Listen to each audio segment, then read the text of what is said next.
गेल्या 9 वर्षापासून देवळा गावामध्ये आगळीवेगळी धुळवड आणि होळी साजरी केली जात आहे। हे 10वं वर्ष आहे। यावर्षी प्रथम गावाचे जे काही सार्वजनिक ठिकाण आहेत या ठिकाणीची स्वच्छता करून जे काही त्या ठिकाणी काडी कचरा, तंबाखू, गुटखा, सिगारेट यांचे पॉकेट असतील किंवा सुपाऱ्याचे जे काही पॉकेट असतील तर यांची त्या ठिकाणी प्रथम स्वच्छता गोळा करून त्या ठिकाणी त्यांची पहिल्यांदा आम्ही त्या वाईट विचारांची, वाईट व्यसनांची आणि या वाईट प्रवृत्तीच्या विचारांची पहिल्यांदा आम्ही होळी केली आणि होळी केल्याच्या नंतर प्रतिवर्षाप्रमाणे यावर्षी सुद्धा आगळीवेगळी धुळवड या ठिकाणी आम्ही साजरी केली। यामध्ये आम्ही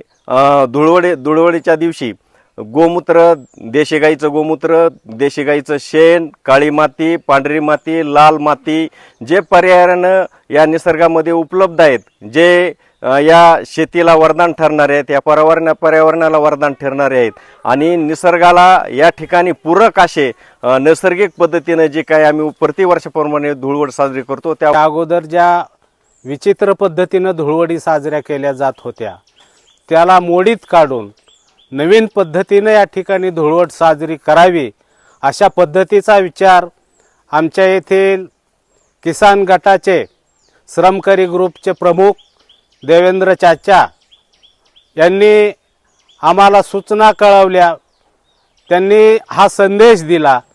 आणि त्याचाच भाग म्हणून आम्ही नवीन पद्धतीने या ठिकाणी एक धुळवड साजरी करावी असा पद्धतीचा निर्णय झाला। आणि मग या धुळवडीच्या दिवशी गाव स्वच्छता अभियान म्हणून गावामध्ये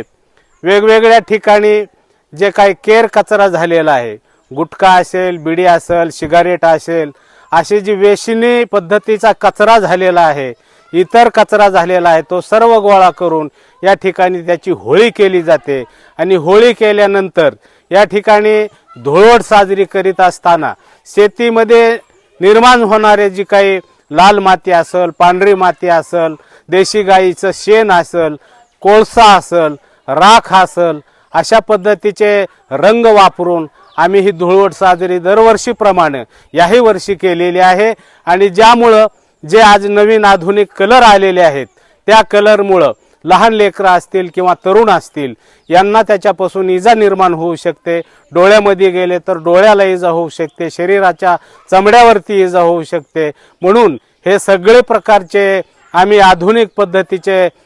कलर तयार केले आणि या ठिकाणी धुळवड साजरी केलेली आहे।